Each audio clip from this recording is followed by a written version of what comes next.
Hi, I'm Dr. Sandra Ryerson. I'm an audiologist and founder of Adaptive Audiology Solutions. And today I'm going to talk to you about the top five trends in hearing loss treatment and hearing loss research for 2025. This is a little late coming, but better late than never, right?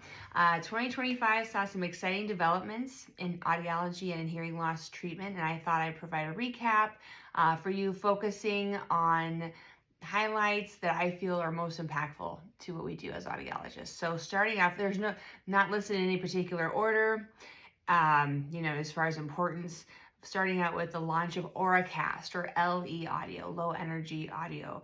So this is the newest Bluetooth transmission protocol, and it will eventually be a complete game changer. It's very exciting. I have talked about this before. I've touched on this with other episodes I've done, not just for those with hearing loss, but for anyone who streams Bluetooth. Which is essentially everybody today that uses cell phones. Anyone that uses a cell phone probably uses Bluetooth. So this is something that will impact everyone. Sound quality is going to improve, but the most important thing is how the accessibility is going to change. Accessibility to sound in public spaces is going to be much more widespread than ever before. How it works is best described using imagery or using an example. So imagine walking into an airport, and there are restaurants and pubs with televisions going, showing different sporting events. There's announcements coming over the loudspeakers with different gates information, as well as from the airport terminal itself.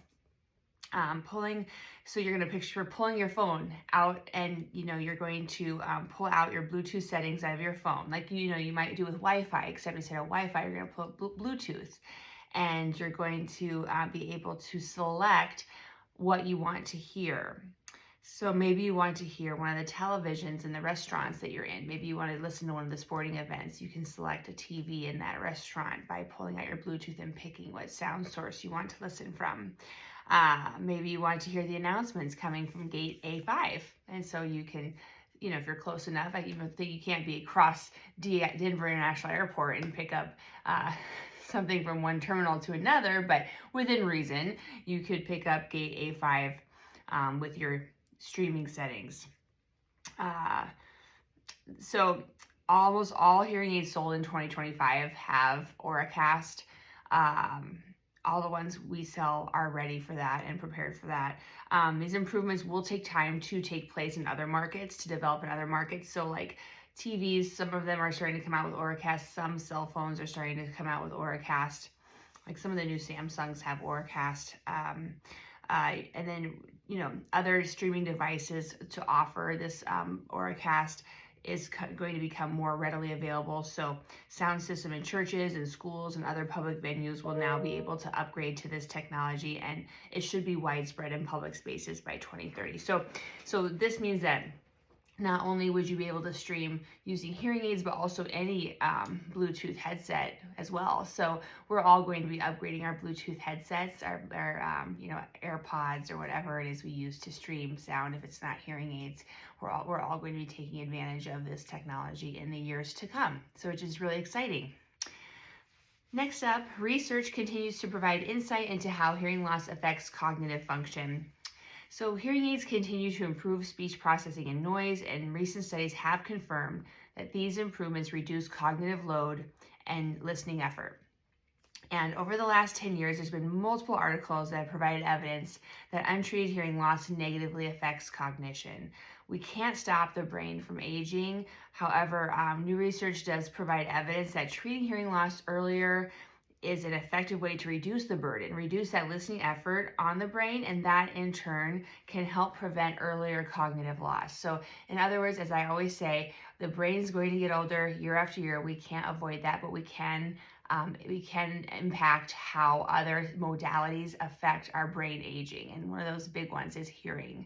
If we're having trouble hearing, that is negatively affecting our brain in addition to getting older. So if you can take that negative effect away, why not, right? Same is true for vision and other cognitive or other modalities. So that's continues to be something we see. We continue to see research pulling out nuances into how hearing loss affects cognition. Next up, over-the-counter hearing aids. Over-the-counter hearing aids have reshaped the marketplace by increasing accessibility, affordability, and consumer awareness of hearing loss. And these devices are approved for mild to moderate hearing loss, and they require the patient to self-direct their care, meaning the patient's responsible for fitting them to their ears, programming them on their smartphone. And while this approach appeals to certain people, it often isn't effective and leads to patients seeking professional help.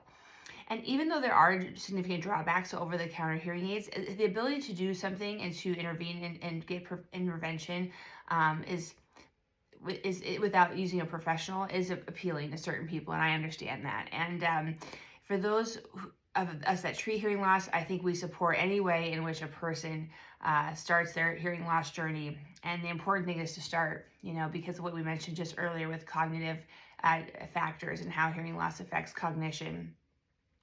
And if you're concerned that the overall over-the-counter hearing aid that you've purchased is not improving your hearing enough, at first it was like, oh wow, this is a lot better, but over time you started to notice it wasn't doing as much as you'd hoped. It's important to start seeking out professional advice. Remember that the effects of untreated hearing loss on lifestyle and cognition. And remember those effects, and that an ineffective hearing aid can be just as damaging as not treating your hearing loss at all. If you are wearing an over-the-counter device or a hearing aid that's professionally fit and it's not fully treating your hearing impairment, you still have hearing loss, and you're still going to experience the negative effects of living with hearing loss if you're not wearing an effective device and an appropriately fit device. Next up, a big one, AI integration, artificial intelligence, and how that's impacting hearing aid technology. So in the past, hearing aid technology applied the same rules for controlling speech and noise. Hearing aid technology in the past applied the same rules for controlling how speech and noise is processed regardless of the environment. So the issue is that all noisy environments are different, right? A sporting event is different from a cocktail party, is different from a wedding reception, is different from like a sports bar environment. Those environments are all different, but under the old adage or the old way of treating speech and noise with computer technology and hearing aids was the same noise control system essentially acted the same way for all those environments. It didn't change at all. So by using AI, you're teaching computer processing how to select which speech sounds to amplify in noisy environments and which ones to reduce. And so that by teaching this brain of the hearing aid, you're better able to adapt to different environments, different speech and noise characteristics when the environment changes. And this approach allows for personalizing the patient experience and improves hearing in complex noise environments and reduces listening effort, which I mentioned earlier is so important for our brain. So as a result, users experience clearer communication, greater comfort, and improved satisfaction when hearing in noise across diverse acoustic environments. Lastly, this is just kind of a fun one that we continue to see different manufacturers put into their hearing aid technologies in their apps. And I don't really focus on this because I don't want patients to get lost in the weeds of different little nuances of hearing aid technology. The purpose of getting hearing aids is to treat hearing loss, but there's some fun extras that hearing aid manufacturers are including, and one of those are sensors that can monitor heart rate, activity level, and even fall detection. And this is just an idea of integrating hearing loss treatment into overall wellness. And I think it's a good thing overall. The most impactful of these sensors to date is Starkey's fall detection system, which has been tested and proven to be as effective as the leading body-worn fall detection system. And it will alert family members if a fall is detected. So we set this up in the clinic for the patient typically. The family members that are involved, I think there's usually 3. With Starkey, at least there's 3 that you can select to be alerted. And then that person who gets that alert needs to accept that alert. And then if someone does fall, you'll hear in the hearing aid fall detected. And then within like 30 seconds, a text will be sent to your family members that you've selected to be, next of kin to be notified. And so that's how that works. So like for instance, say you didn't fall. Like I had a patient who maybe didn't really need this technology but wanted it, and he was like going underneath cars on I don't know what you call those things, but like a dolly it's like a thing on wheels that you would go underneath cars with. I'm sorry, I can't think of what it's called. But for those, he was he would get on that and go under the car, and of course it would detect a fall, and then he had to pull his phone out and say, no, I didn't fall. So we deactivated that feature for him. We decided he did not really need fall detection, but the idea is that if it's wrong and you haven't fallen, you can easily say, no, I didn't fall, like, disregard with your phone. So it's not going to send out erroneous messages or anything like that. And people have been very pleased with it to date. So I think that's something exciting that's we're going to see more of in the future, as well as other sensors like, lost hearing aid, being able to track a lost hearing aid with your cell phone technology. That's something all the manufacturers are using now. There was one that was kind of, Phone Act didn't have one for a while, but now it does. So that's great. Patients love that. They don't, God forbid we lose a hearing aid, but if we did, it would be great to be able to track it. So yeah, so those are some cool things we're seeing in the field of audiology and hearing loss treatment, and I'll continue to keep you posted, and I hope you guys have a great 2026, and I'll bring you lots more content in the new year. Looking forward to that.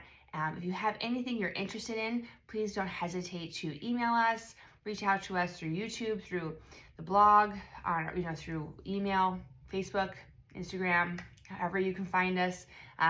Thank you for listening and have a great day. Bye-bye.